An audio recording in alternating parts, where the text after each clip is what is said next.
Good evening. Following calls for answers from local, state, and federal leaders, State Attorney General Letitia James says her office is reviewing its legal options after a Burmese refugee who was reported missing was later found dead in Buffalo. Border agents dropped off Nurul Alam, who we are told was nearly blind and spoke no English, at a Tim Hortons last week without notifying his family.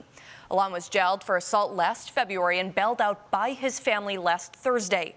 U.S. Customs and Border Protection issued a statement saying agents offered Alam a courtesy ride to a place that was, quote, determined to be a warm, safe location near his last known address.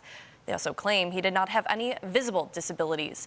City officials say not only did Alam no longer live near the Tim Hortons, the coffee shop was closed by the time they arrived.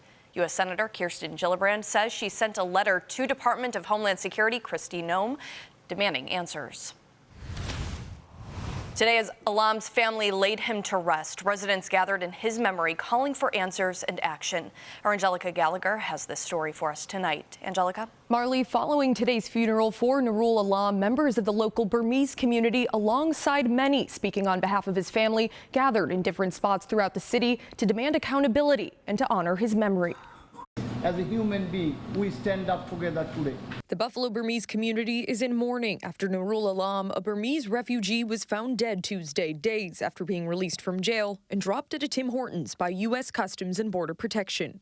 We should have some kind of mercy to the all human.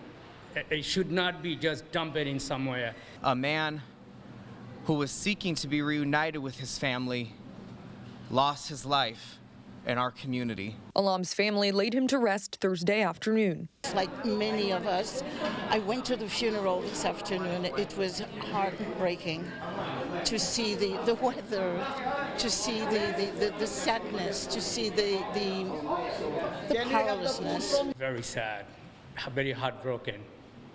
We don't know how this is going to be recovered. He has two young kids, and I don't know how they are surviving. Hours after the service, people speaking on behalf of Alam's family, addressing the crowd at a rally in the city. Our heart is bleeding. It can be you, it can be me, it can be somebody else. Yesterday I spent 4 or 5 hours with the family. They're so worried. They don't want to come in front of the camera right now. They're scared.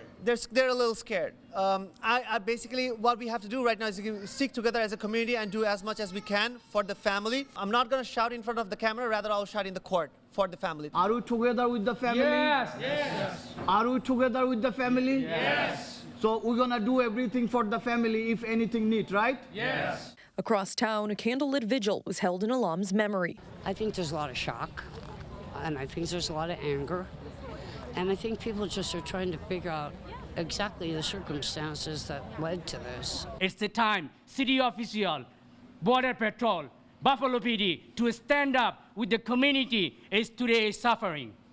I believe if we stay together, something can happen. The Legal Aid Bureau of Buffalo representing Alam tells News 4 in part, quote, legal aid worked for more than a year to make certain Mr. Alam, who had legal refugee status to be in America, received the same protection under the law anyone in our country should expect. Then going on to say, quote, had Mr. Alam been afforded basic humane treatment, this tragedy could have been avoided. In the studio, Angelica Gallagher, News 4.